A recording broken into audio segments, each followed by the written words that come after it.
Ever wonder how artists go from unknown to unforgettable?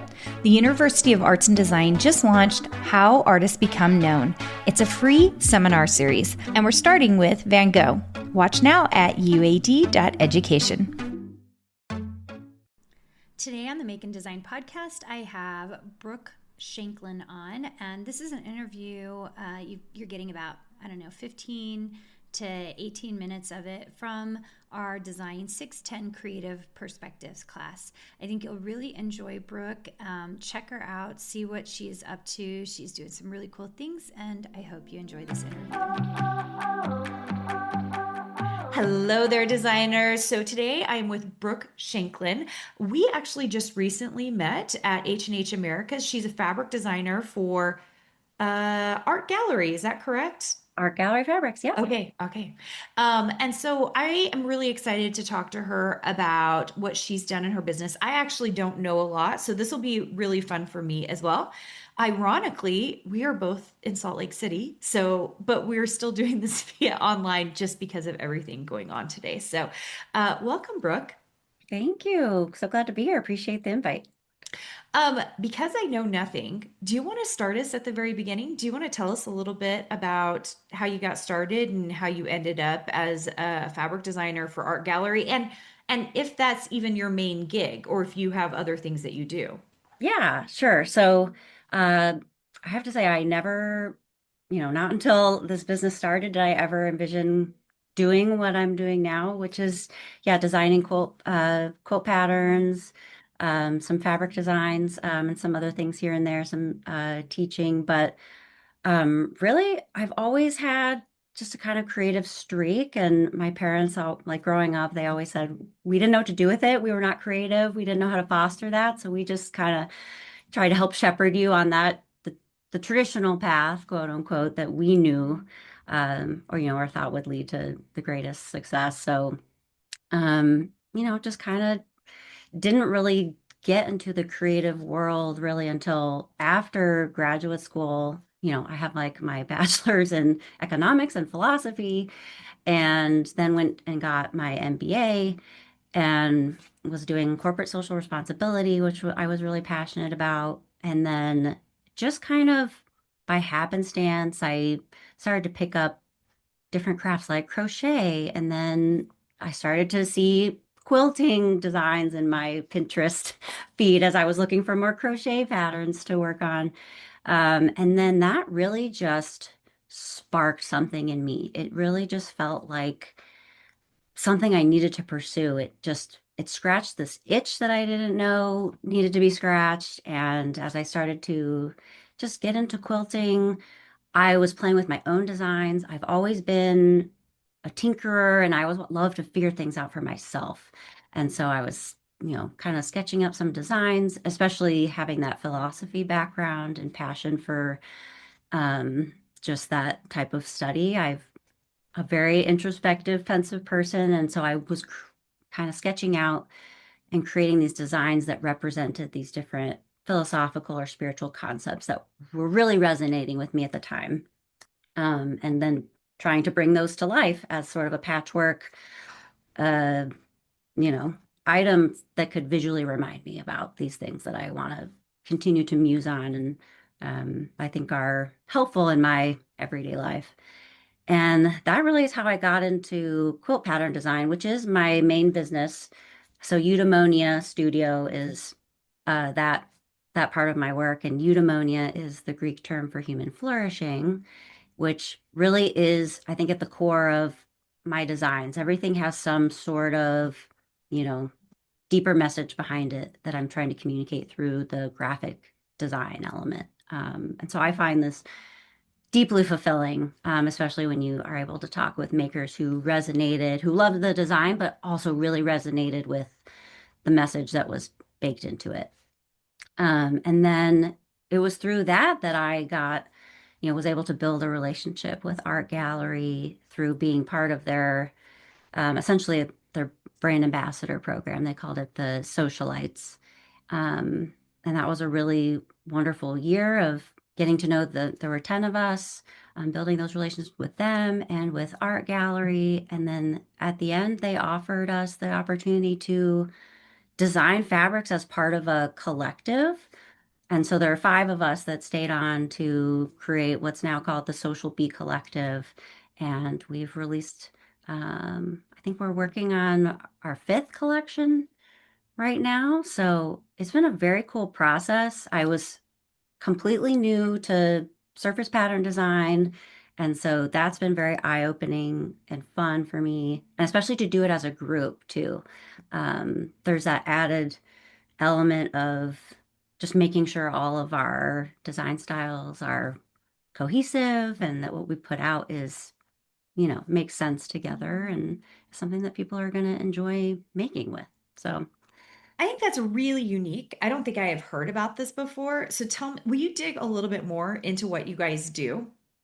with AGF, Mm-hmm. sure. So yeah, there's five of us, and we kind of decide as a group on different themes that we're interested in, that would inspire us to create some designs and then land on a color scheme.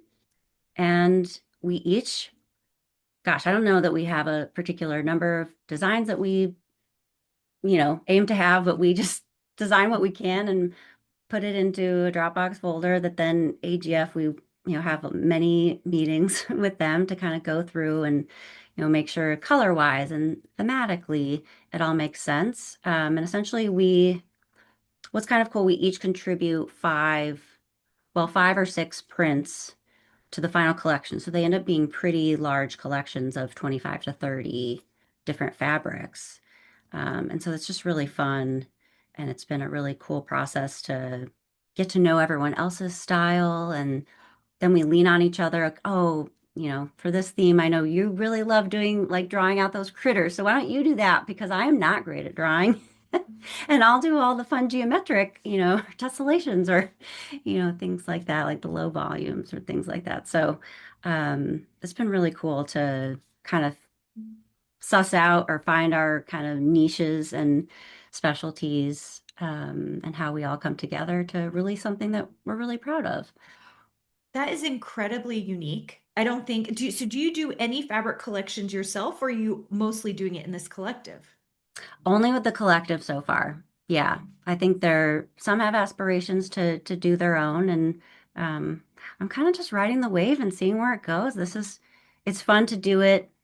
I think just with my eudaimonia stuff, I mean, that's pretty much just me being a solopreneur. And so it's fun to have this other element where you're part of the team and you need to collaborate with them in order to release something that's going to be successful. So, yeah, that's what makes it really fun. Yeah, that's incredible. I love that. Okay, going back a little bit, like what was your starting point? Was it the crochet designs? Was it like quilt patterns? Like what was like the spark moment that made you be like, okay, this is like something I'm really going to dig into? Yeah, so that real story is that my sister was having her first baby. So it was going to be my first, well, she ended up being a girl, so it was a niece. And I had this crochet pattern that I real I wanted to, I saw this blanket and I thought, I need to make it. I do not have yarn, I do not have crochet hooks, I have nothing, but I'm again very much, I'm just going to figure it out. I dive into the deep end. That's just my MO.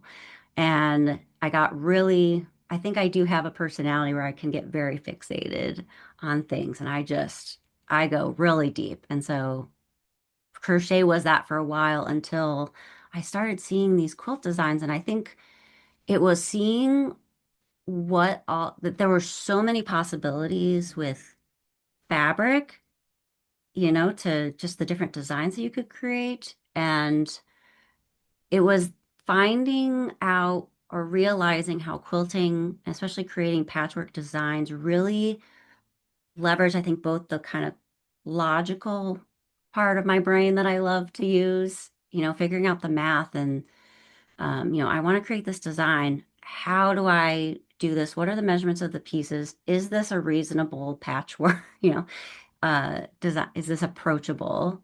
Or how do I make it approachable for people? So it's almost like this problem that I have to solve. And I think I love that. I mean, I could just live in that world and then I don't know, figuring out just all the possibilities with color. I mean, I could sit on Illustrator and just play around with different mock-ups all day is my favorite. And so I think just finding that really cool sweet spot and then adding in, my flair or flavor with the philosophy, which is something that I just personally spent a lot of time studying, even now that I'm not in school anymore. It's just something I have just had a lifelong interest in and want to share these concepts with people. So the fact that I kind of found or created this weird, quirky place where I'm like just using all these parts of my brain that I love to use, just made me really fall in love with it. I love that. That's so good.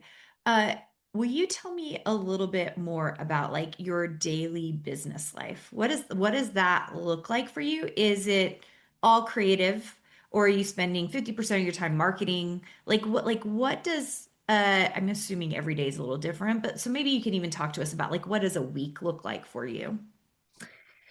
Yeah, so I would say, gosh, I'm spending a lot less time than I would like, doing the actual craft itself, the actual sewing and designing. I think a lot of it is, I mean, and I'm small. I have someone who helps me part-time, but I am answering all the customer service emails, um, and, figuring out schedules for pattern releases and what shops am I going to coordinate with for kits or what will those look like, and figuring out what projects do I need to make to promote the upcoming collection that we have coming out or releasing with AGF. It does feel like a lot of coordination, um, and so that part can bog you down a little bit, but yeah, it's definitely, I don't know, I guess coming from the corporate world, I never had this expectation that I would just be doing creative things all the time. Um, but it's been an interesting journey to try to figure out, what are the things that I don't know, maybe I'm spending too much time doing all this admin or tracking these things or um, thinking I need to have XYZ done for this. Um, but really, I don't know, where's my time best spent?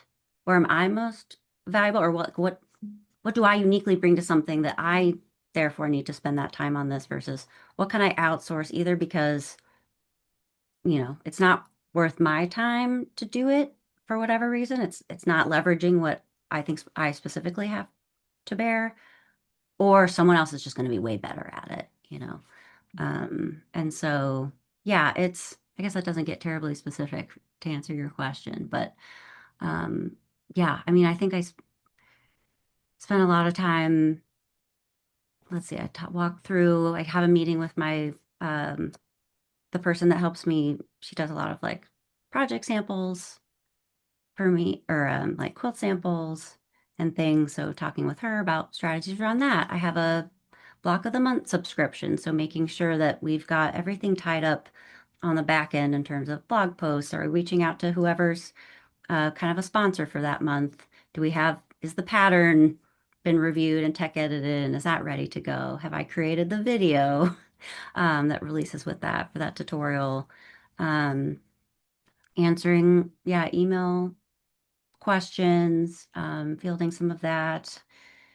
Yeah, it's a lot and I feel like I'm actually in the midst of writing a book. And so that's been a huge thing too. And it's fun because you're doing a lot of designs as part of that. But then a lot of it is just writing it all out, you know? How does someone actually create this cool design that you created? I would love to know like advice you would give to someone who's getting started, who's brand new at this. What would you tell them? Oh gosh. Well, I would say, it's easy early on to maybe get discouraged for whatever reason. And I don't know, I am always seeking out the stories of people who were served a lot of no's to start. And all people that we've heard of, right? And now they made it big. Um, but again, it's a balance because sometimes you have to also take the feedback and criticisms, or just accept the feedback as a gift, right? If somebody's giving you some input, it may or may not apply to you. And so kind of just making sure you have a North Star of sorts and feeling really strongly about that, something that you can continue to follow. And sure, you have to respond to whatever it is, market forces or maybe personal things that are going on in your life, and shift course here and there. But it is helpful to really spend a lot of time thinking about and continuously revisiting, what is it that I want to get out of this? Is this just a form for me to express myself? Am I achieving that in a way that feels good to me, that I'm proud of? And I feel like that helps make you more resilient against unhelpful feedback or criticism that might otherwise would have discouraged you and, cause you to just hang it up and say, okay, I guess I'm not cut out for this. Um, and I think realizing too that there's a lot of ways to do anything, right? And you do not have to follow the template. Um, Sometimes things are done a certain way for a reason. And often you figure out that no, that actually this process or way of doing things is maybe not the best. And it's okay to kind of push against that. And I think that's something I try to do a lot, especially in the quilting world, which, I guess especially coming from corporate, I find to be very, I don't know, just traditional in a lot of ways, and just the way that the business works. And I thought to myself, here's a better way to do this. And so that kind of newcomer perspective is valuable in that way. Obviously, people can be quick to discount it, but don't lose that part of it. Also, I think there's you can provide important insights or ways of doing things, even as someone who's hasn't grown up in a industry or something. So I would say that, but yeah, most importantly, just kind of figuring out. I mean, this sounds maybe trite, but just knowing your why and why you're doing it for you, why you're doing it for other people. And that can just be a really helpful just guide as you navigate business and your creativity and where you want it to go. And we all evolve, and that's okay too, you know, to kind of shed like, oh, you know what, I actually wanted this before, but now I want this. But to kind of land on that sincerely and thoughtfully and respond and go forward according to that. If people want to find out more about what you're doing now, where can they find you? What's the best place for them to go and learn more about you? My site is Eudaimonia Studio. That's EUDAIMONIA studio.com. Most of my stuff is on there. I have a newsletter.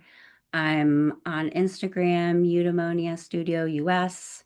Those are mostly the spots that I hang out in, and where I have a community. So yeah, I would love to, always reach out. My email's on my website. There's a contact form. I love chatting with other creatives, finding ways to collaborate, answering questions. Um, and yeah, so you can find me all through all those channels. Incredible. I love it. You guys go check out what Brooke is doing right now. I'm excited for you guys to learn more. Thanks again, Brooke, for being on, and we'll see you guys soon. Bye. Want to hang out more? Go to designsweetcourses.com/free to get our weekly freebies and patterns, die cut files, and more. Can't wait to see you there. I have a gift for you. My third book, The Intentional Design Year, is out, and I want to give you access to read it. To get the digital copy for 1 month for free, go to www.designsweetcourses.com/intentional. Make sure and do the www. Because for some reason, that's the only way it will work. Anyway, this will get you free access to read the book for an entire month. If you love it, you can always go to Amazon and get the whole book plus the prompt journal.